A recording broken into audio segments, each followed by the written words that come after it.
జయశీలుడా నా ప్రాణ ప్రియుడా, కృతజ్ఞతతో నిన్ను స్తుతించెదను.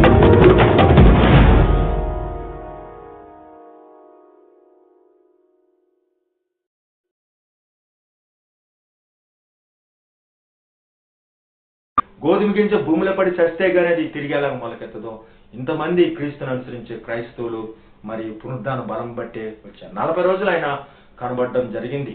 ఆయన వెళ్ళకపోతే తిరిగి పరిశుద్ధాత్ముడు రాడని ఆయన ఆరోహణ అయ్యాడు.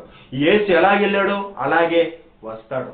గమనించండి, కావలి వారు చచ్చిన వారి వలె పడిపోయారట. అక్కడే కాదు, ఆయన పట్టుకుంటానికి వెళ్ళినప్పుడు కూడా వారు మరి నేనే అని చెప్పగానే కింద పడ్డారు.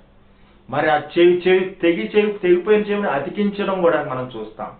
కావలి వారు చచ్చిన వారి వలె పడి ఉన్నారని ఇక్కడ 4వ వచనం చెప్తుంటే 3 నాలుగులు ఉంటాయి కాబట్టి కావలి వారు చచ్చిన సమాధిలోని నీ ప్రాణాన్ని విమోచించున్నాడని 4వ వచనం, 103వ కీర్తన 4వ వచనం అండి. ఇక్కడ 4వ వచనం మనం చూస్తుంటే 4వ వచనంలో సమాధిలోండి ఆయన లేవనెత్తాడు అంటున్నాడు.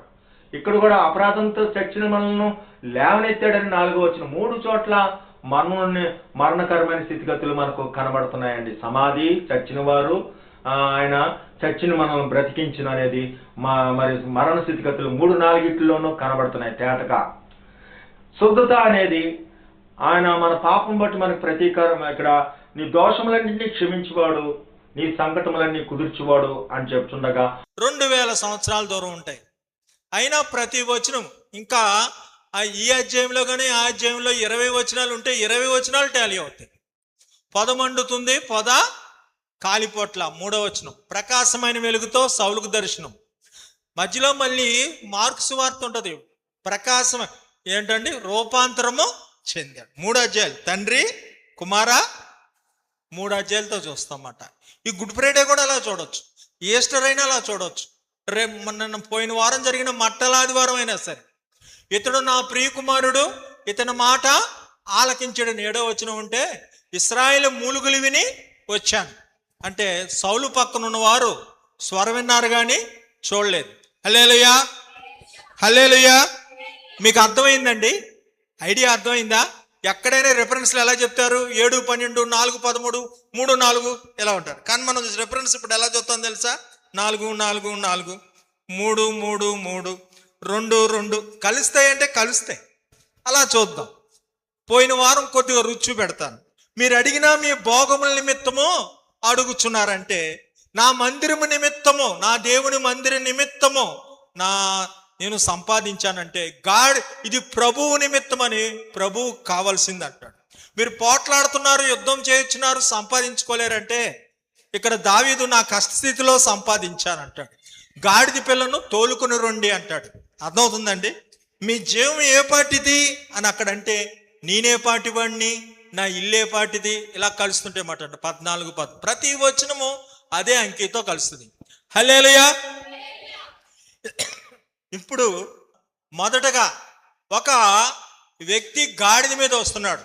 పోయిన వారం విన్నారు కదా, గాడిద మీద సమాధాన రాజు, భారవాహం మీద ఏమండి రాజు యెరూషలేములోకి ప్రవేశించాడు. ఇక్కడ ఒక రాజు గాడిద మీదే వస్తున్నాడు.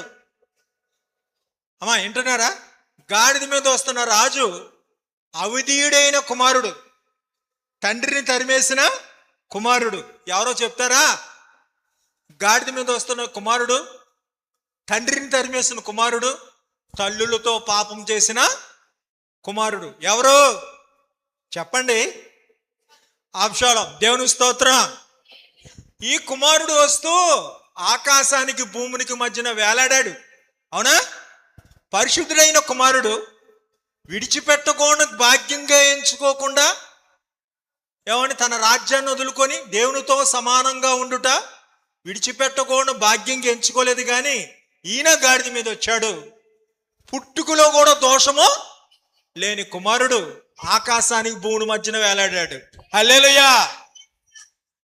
కీడు చేసి శ్రమ పొందాడు అబ్షాలోం, మేలు చేసి శ్రమ పొందాడు పరిశుద్ధుడైన యేసుక్రీస్తు.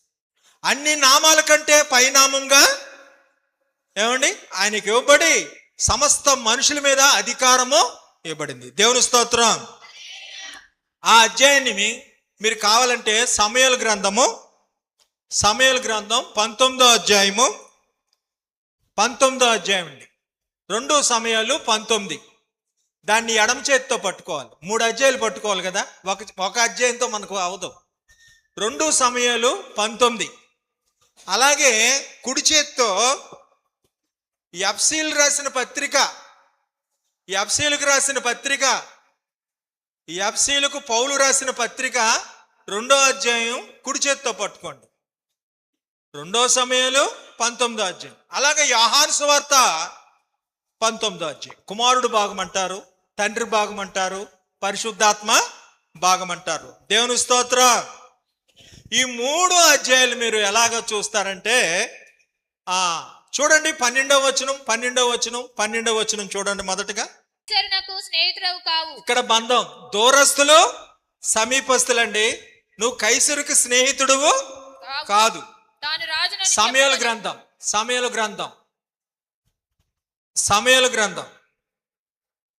మీరు నాకు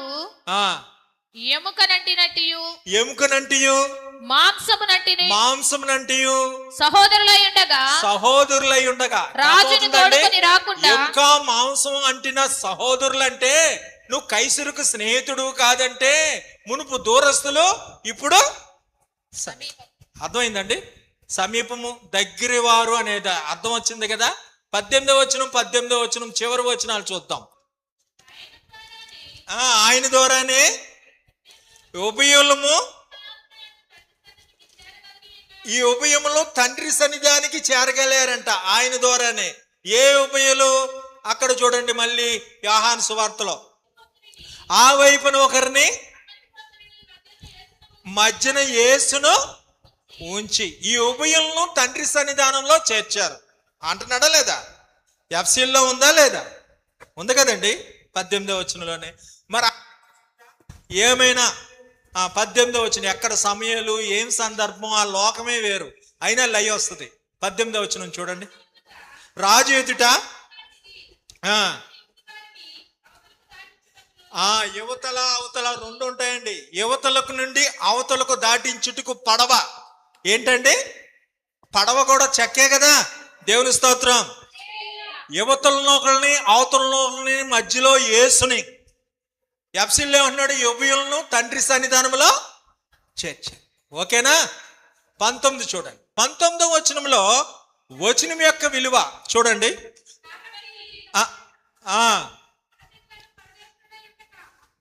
పరదేశులను పరిజనులై ఉండక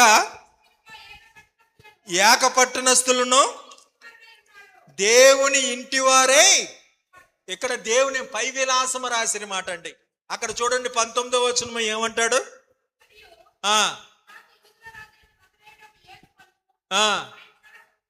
ఏ పై విలాసము? మన పై విలాసం ఏంటి? దేవుని ఇంటివారం. హల్లెలూయా. ఓకే. ఇంకో 19లో ఏమంటది? యెరూషలేము అని పదం వచ్చేసింది. చూసుకోండి కావాలితే. ఇందాక నేను చేసిన ద్రోహము నా మీద మోపకము, నా ఏలిన వాడవును రాజువు నగు నీవు యెరూషలేమును విడిచిన వేళ. యెరూషలేము మనం పైనున్న తల్లి యెరూషలేము, ఇక్కడ పై విలాసము ఏమండి? దేవుని ఇంటివారం. 20 వచనాలకు రండి. 20 వచనాలకు మీరు డౌట్ పడొద్దు. 20 వచనాలకు రండి. అక్కడే చదివమ్మా. క్రీస్తు యేసు ముఖ్యమైన మూలరాయి, అపోస్తులను ప్రవక్తలు వేసిన పునాది మీద. ఇక్కడ ప్రవక్తలు పునాది ఏమంటే రాత గురించి ఉంటే, ఇక్కడ యోహాను సువార్తలో కూడా సిలువ వేయబడిన స్థలము పట్టణముకు సమీపమై ఉండెను. అది హెబ్రీ, గ్రీకు, రోమా భాషలలో వ్రాయబడెను గనుక యూదులలో అనేకులు దానిని రాయబడి ఉండేనండి. హల్లెలూయా. యూదుల్లో అనేకులు దాన్ని ఎలా చెప్పాలి తెలుసండి? చాలా, అది పట్టణానికి దూరము అయినా అనేక మంది చదివారు. మరి చదివారంటే ఎవరో ఒకరు రాయాలి కదా. ఇక్కడేం చెప్తున్నాడు? ప్రవక్తలు పునాది వేశారు అంటున్నాడు కదా. వాక్యానికి సంబంధించిన ఇక్కడ అక్కడ కూడా వచ్చింది. ఇక్కడ కూడా నేను పాపము చేసినని నాకు తెలిసినది గనుక. ఎలా తెలిసింది? తెలిసిందంటే నాలెడ్జి, వెలుగు వచ్చింది మాట అండి. నేను ప్రవక్తలు చెప్పబట్టి వాక్యం వెల్లడి కాకపోతే వెలుగు రాదు. నాకు పాపం చేశానని తెలిసింది. ఎలాగ తెలిసింది? ప్రవక్తలు రాయబట్టి, నేను గ్రహించాం కాబట్టి, చదివాం కాబట్టి తెలిసింది. అవునమ్మా? లైవ్ వచ్చిందా? ఓకే. 21లో తగినది అని అర్థం, యుక్తమైనది. 21 చదవండి త్వరగా. ప్రతి కట్టడమును ఆయనలో చక్కగా అమర్చబడి. హల్లెలూయా. ప్రతి కట్టడము చక్కగా అమర్చబడి అని చెప్పాడు. ఇక్కడ చక్కగా అమర్చబడ్డం 21 వచ్చిన యోహాను సువార్తలో చూడండి. నేను యూదుల రాజునని వాడు చెప్పినట్టు రాయి. కానీ మీరు యూదుల రాజని రాశారు, కానీ చక్కగా అమర్చబడింది. అర్థమవుతుందా? ఈ చక్కగా అమర్చబడిన యూదుల రాజు అనే పేరుకి ఇక్కడ వ్యాఖ్యానకర్త ఎక్కడిచ్చాడు? చక్కగా అమర్చబడిందని ఎఫ్సీలో చెప్పుకుంటున్నాం. కానీ ఇక్కడ చక్కగా అమర్చబడింది ఏంటి? ఏమండి? యూదుల రాజు. దీనికి అక్కడ సరిపోతుంది చూడండి. సెరూయా కుమారుడు అభిషై యెహోవా అభిషేకించిన వానిని శపించిన ఈ షిమి మరణమునకు పాత్రుడు కాడా అని. పాత్రుడు కాడా? చక్కగా సరిపోయింది. మరణముకు పాత్రుడు కాదా? యూదుల రాజా అనేది పాత్రుడు కాదా? చక్కగా అమర్చబడింది కాదా? అర్థమవుతుందా? 21కి 22 చూడండి. ఆయనతో మీరు కూడా ఆత్మ మూలముగా దేవునికి నివాస స్థలమైనటకు కట్టబడుచున్నారు. ప్రతి ఒక్కరం కట్టబడుచున్నాం. మీరు కూడా కట్టబడుచున్నారు, నేను కూడా కట్టబడుచున్నాం. అంటే ఇక్కడ 22 పిలాతు ఏం చెప్తున్నాడో చూడండి. పిలాతు నేను వ్రాసినదేమో నేనేదో రాశానులేనయ్యా.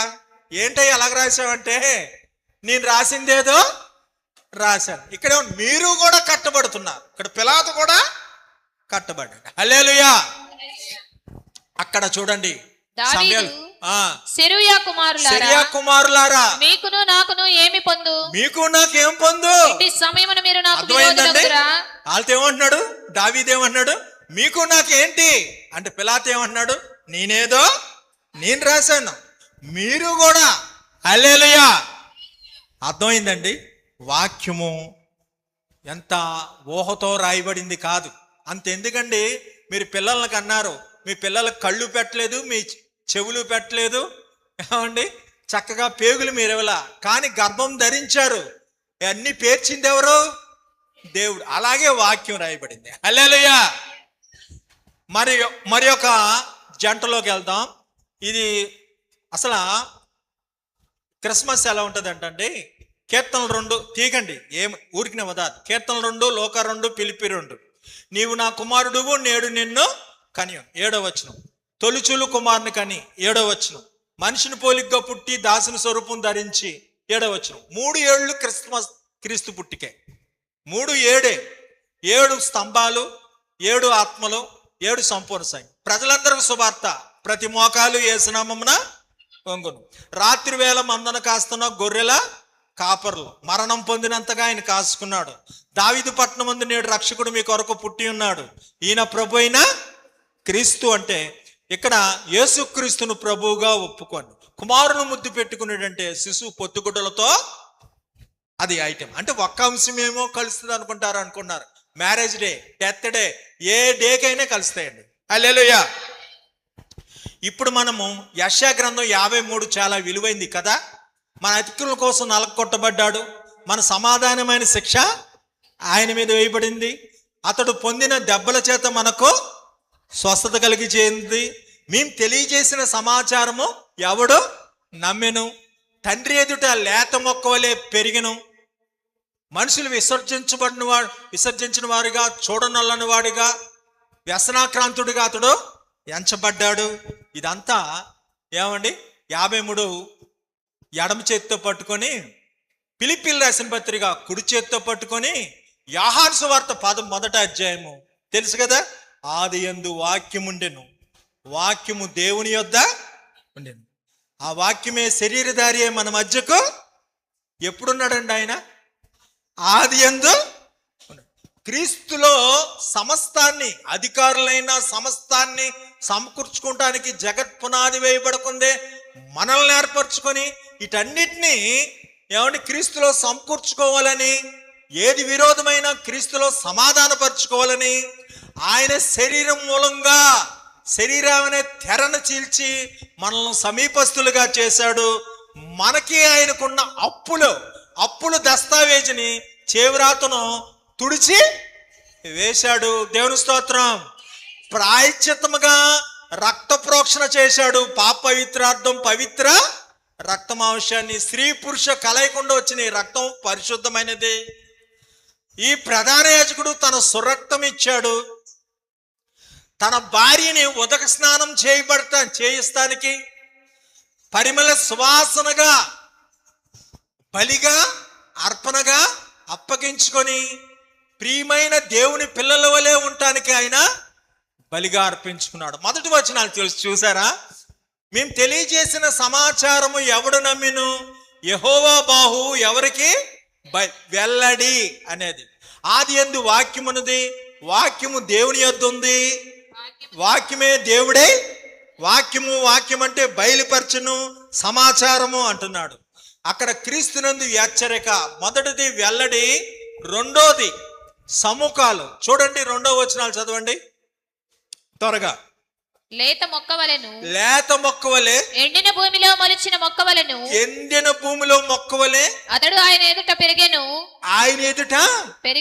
ఇది మరి యోహాను సువార్తలో ఏమని చెప్తున్నాడు? 2వ వచనం త్వరగా. ఆయన ఆదియందు దేవుని యొద్ద ఉండెను, దేవుని యొద్ద ఉండెను, సమస్తమును ఆయన మూలముగా కలిగెను అంటున్నాడండి. తండ్రి ఎదుట లేత మొక్కవలే పెరిగిన ఆదియందు దేవుని యొద్ద ఉన్నాడంట. అర్థమైందండి? తండ్రి సమ్ముఖంలోనే ఉన్నట్టుంది. సమ్ముఖాలు ఒక చోట కూడి ఉండుట. ఫిలిప్పీల్లో కలుస్తుందా? 2వ వచనం చూడండి. మన తండ్రి యొక్క దేవుని నుండి ప్రభువగు యేసుక్రీస్తు నుండి మీకు కృపయు సమాధానమును కలుగునుగాక. అక్కడికో వెళ్ళిపోయామ్మా. ఫిలిప్పీ 2:2 కాదు మీరు చదివింది. మధ్యలో మార్చకూడదు. మీరు ఏక మనస్కులగునట్లుగా ఏక ప్రేమ కలిగి ఏక భావము గలవారు అయి ఒక్కదాని అందే మనస్సుంచుచు తండ్రి ఎదుట తండ్రితో ఏకభావం కలిగి ఒక్క చోటే ఉన్నారా లేదా? ఇక్కడ సరిపోయిందా లేదా? 3వ వచనం ఏమంటున్నాడు? అతడు తృణీకరింపబడిన వాడైను, మనుషుల వలన విసర్జించబడిన వాడినైను, వ్యసనాక్రాంతుడుగా ఉన్నాడు. హల్లెలూయా. ఇక్కడ ఏమంటున్నాడంటే కలిగిందేది ఆయన లేకుండా, ఆయన ప్రేమయుండి ఈ మనిషికి తక్కువ చేయకూడదు, సమస్త మనుషులకు ధారాళంగా ఆయన ఎవరిని గద్దించకుండా ధారాళంగా ఆయన ఇస్తే లోకం ఆయనను ఎరగక ఆయన విలువ తక్కువోడుగా ఇచ్చాడు. అందరికీ విలువ ఇచ్చాడు, అందరి విలువ పెంచాడు, అందరి విలువ కోసం తన ప్రాణమే పెట్టాడు. ఆయన లేకుండా ఏది మనకు కన్ను ముక్కు ఏది మైండ్ ఏది ఆయన లేకుండా కలగలేదు. కానీ మనుషులు మాత్రం ఆయన్ని ఒక పిచ్చోడు కింద చూశారు. విలువ. దేవుని స్తోత్రం. స్తోమత మాట అండి. కక్ష చేతనైనా వృధా చేతనేమి చేయనేరక వినయ మనసు గలవారై ఒకనకంటే ఒకడు ఏ యోగ్యత అతనుకుంది. కలిగిందేది ఆయన లేకుండా కలగలేదు, కానీ ఆయన యోగ్యుడిగా మనం చూడాల. 4వ వచనం ఏం చెప్తున్నాడు? ఫిలిప్పీయులకు రాసిన పత్రికలో మీ సొంత కార్యాలే కాక ఇతరుల కార్యాలు చూడాలంటే ఇక్కడ ఏముంది? ఇక్కడ 4 అక్కడ 4 ఏముంటది చూడండి త్వరగా. నిశ్చయముగా అతడు మన రోగములను భరించెను. అదండి, నిశ్చయముగా మన రోగములు భరించెను, మన వ్యసనములను వహించెను. ఆయనను మొత్తబడిన వానిగాను దేవుని వలన బాధింపబడిన వానిగాను. నిశ్చయముగా మన భారాలు మన వ్యసనాలు ఇతరుల కార్యాలు చూశాడు ఆయన. 4వ వచనం మళ్ళీ యోహాను సువార్తలో ఏం చెప్తున్నాడు? ఆయనలో జీవం ఉండెను, ఆ జీవము మనుషులకు వెలుగై ఉండెను. మనుషులుగా ఆయనకేనా? మనుషులకు వెలుగైంది. ఆయన జీవం ఆయన యోగ గ్రంథంలో చెప్పాడు. అవునా కదా? కలిగి ఉండుట అనేది చూడండి. క్రీస్తు చేసిన మనసును మీరును కలిగి ఉండుడంటే అతడు పొందిన దెబ్బల చేత మనకేం కలుగుతుంది? స్వస్థత కలుగుతుంది. దేవుని స్తోత్రం. అలాగే ఇక్కడ యోహానులో కూడా ఉంటది. కాబట్టి 6లో వదిలిపెట్టబడుట అని ఉంది. చూడండి 6లో చదవండి త్వరగా నేను ముగిస్తాను, వేరే ఐటెంకి పోతాను, ఎందుకంటే ఉదాహరణ మాత్రమే చూపెడుతున్నా. 6 చదవండి మా త్వరగా. ఆయన దేవుని స్వరూపము కలిగిన వాడై దేవుని స్వరూపం కలిగిన వాడై ఉండి దేవునితో సమానముగా ఉండుట విడిచిపెట్టకూడని భాగ్యమని విడిచిపెట్టబడుట అని పేరు వచ్చిందండి. గమనించాలి, అబ్జర్వేషన్. విడిచిపెట్టబడేనో, విడిచిపెట్టకూడని భాగ్యంగా ఎంచుకోలేదు కానీ విడిచిపెట్టాడు. ఇక్కడేమండి 6వ వచనంలో యెషయాలో ప్రతివాడు తనకిష్టమైన త్రోవలకు వెళ్ళరే లేదా? 6 చూసుకోండి. ప్రతివాడు తనకిష్టమైన త్రోవలోకి తప్పిపోయి. ఇక్కడ 6 యోహాను సువార్త. దేవుని యొద్ద నుంచి పంపబడిన మనుషులు వదిలిపెట్టబడుట, ఇంగ్లీష్ లో ఎస్లైడ్ అంటారు. ఏమండి, వదిలిపెట్టబడుట 6లో ఉంది. 7వ వచనంలో గొర్రె పిల్ల స్వభావాలండి, సాక్ష్యాలండి. 7వ వచనం చదవండి. దౌర్జన్యమందును అతడు బాధింపబడినను అతడు నోరు తెరవలేదు. వదకు తేపడు గొర్రె పిల్లయు బొచ్చు కత్తిరించు వాని ఎదుట గొర్రెయు మౌనముగా ఉండునట్లు. 2 సార్లు వచ్చిందండి గొర్రె పిల్లయు. హల్లెలూయా. అవునండి, గొర్రె పిల్ల గొర్రె అంటే ఇక్కడ 2 సార్లు వస్తుంది. అంటే వారు ఏమై ఉన్నారో అక్కడ ఏమిటి? గొర్రె పిల్ల. అక్కడండి చదవండి యోహాను సువార్తలో 7వ వచనం. అతని మూలముగా అందరూ విశ్వసించున్నట్లు అతడు ఆ వెలుగును గూర్చి సాక్ష్యం ఇచ్చుటకు సాక్షిగా వచ్చెను. 2 సార్లు గమనించి, సాక్ష్యం ఇచ్చుటకు సాక్ష్యం. గొర్రె పిల్ల 2 సార్లు ఉంది అక్కడ. అమ్మా 2 సార్లు ఉంది గొర్రె పిల్ల అని ఉందా? సాక్ష్యం ఇచ్చుటకు సాక్ష్యం. ఇక్కడ సాక్షి, అక్కడ గొర్రె పిల్ల. అక్కడ ఫిలిప్పీయులకు రాసిన పత్రికలో మనుషుల పోలికగా పుట్టి స్వభావం చెప్తున్నాడు. ఇక్కడ సాక్షి, అక్కడ గొర్రె పిల్ల, మనుషుల పోలికగా పుట్టి దాసుని స్వరూపమును ధరించుకొని తను తానే రిక్తునిగా రిపీట్ వర్డ్ ఏంటి? తన్ను తాను. రిపీట్ వర్డ్ ఏంటి? తన్ను తాను. సాక్ష్యం ఇచ్చుటకు సాక్షి. ఏమండి? గొర్రె పిల్ల. ఓకేనా? దేవుని స్తోత్రం. 12వ వచనంలో యేసుక్రీస్తునందు విశ్వసించు వారందరికీ దేవుని పిల్లలయ్యుటకు అధికారము ఇచ్చానంటే గొప్పవారితో వారికి పాలు పంచి పెడుతున్నాను. దేవుని స్తోత్రం. అన్ని నామాల కంటే పైనామం నీకు అని. కాబట్టి అండి మనం ఇది వదిలిపెట్టుకుందాం. దేవుని స్తోత్రం. మీరు 7 మాటలు చెల్లి ఒక్కసారి 7 మాటలు విన్నారు కదా. కొండ మీద ప్రసంగం తెలుసు కదా. ఎన్ని మాటలు ఉంటాయి తెలుసండి? 9 మాటలు ఉంటాయి. ఆజ్ఞలు ఏంటండి? 10 ఉంటాయి. ఓకేనా? పరలోక ప్రార్థన అవి కూడా 7 బిట్లే. 7 మాటలు వాటితో కూడా పోల్చుకుందాం. ఈ రకంగా ఇది టాలీ చేసుకుందాం కదా. తండ్రి వీరేం చేయుచున్నారో వీరు ఎరగరు గనుక పరలోకమందున్న పరమ తండ్రి. తండ్రి సరిపోయిందా? నేను తప్ప వేరొక దేవుడు వీళ్ళకి తెలియదు. సమస్తం నడిపించిన వాడు నీవేని అర్థం మాట. ఏది జరిగినా వాళ్ళు చేస్తున్నారు అనుకుంటే మనకు కోపాలు వస్తాయండి. వాళ్ళు కాదు అనుకున్నప్పుడు చాలా కోపం తగ్గిపోద్దండి. ముందర మనం నేర్చుకోవాల్సింది బోధ ఎంత ఉన్నా ఎరగరు. అది నీ భర్త కావచ్చు, నీ పిల్లలు కావచ్చు, ఎదురింటోళ్ళు కావచ్చు, నీ శత్రువు కావచ్చు. వాళ్ళు ఎరగరు. కలిగిందేది ఆయన లేకుండా నేను తప్ప వేరొక కర్త నీకు ఉండకూడదు. అర్థమవుతుందా? పరలోకమందున్న పరమ తండ్రి. కాబట్టి ఇక్కడ ఎవరు? ఆత్మవిషయంలో దీనులైన వారు ధన్యులు. దేవుని స్తోత్రం. నేడు నాతో కూడా నీవు పరదేశంలో నీ రాజ్యము వచ్చునుగాక. ఓకేనా? రాజ్యం వచ్చునుగాక, పరదేశంలో ఉండు. ఇక్కడ ఎలా కలిసింది? దేన్ని విగ్రహంగా ఎలా కలిసిందండి? అంటే మనమే ఫిక్స్గా మన కోసమే మన ఘనత కోరుకోకుండా మనం నలకొట్టుకోవడానికి దుఃఖపడడానికి సిద్ధపడి మన ఇమేజెస్, ఇక్కడ విగ్రహం అంటే మన ఊహలు మన ఆశలు వదిలిపెట్టుకొని పక్కన వాళ్ళకి రాజ్యం ఇవ్వడానికి చూడాలి. దేవుని స్తోత్రం. అమ్మా ఇదిగో నీ కుమారుడు, ఇదిగో నీ తల్లి. యెహోవా నామాన్ని వ్యర్థముగా వ్యర్థమైందా? 3వ మాట ఏంటి? పరలోకమందు నీ చిత్తము నెరవేరినట్టు భూమి యందు చిత్తం ఏంటి? వ్యర్థం అవ్వకూడదు. అవునా? మూడో మాట ఏంటి? వ్యర్థమయ్యాడా? యో తన లోటుని ఆ బిడ్డ తీరుస్తాడు, తల్లి లోటుని మరియమ్మ తీరుస్తుంది. అర్థమవుతుందండి? దేవుని స్తోత్రం. అలాగే 4వ వచనం ఏమిటి? నా దేవా నా దేవా. ఉంటుందమ్మా మీకు ఆ మనసు? ఉంటుందా? నా దేవా నన్నేలా విశ్రాంతి దినాన్ని పరిశుద్ధంగా నువ్వు ఉంటే చాలయ్యా, నిన్నేమాత్రుడోను ఎన్నడు నీ సన్నిధి చాలయ్యా. సన్నిధి ఎడబాటు, దేవుడి సన్నిధి ఎడబాటు. నీతి కొరకు ఆకలి దప్పులు గలవారు, అది కొండ మీద ప్రసంగంలో. దుప్పి నీటి వాగుల కోసం ఆశపడినట్లు దప్పిక. ఏమండి? ఆ దేవుని సన్నిధి కోసం విశ్రాంతి దినాన్ని పరిశుద్ధంగా ఆచరించాలి. ఓకేనా?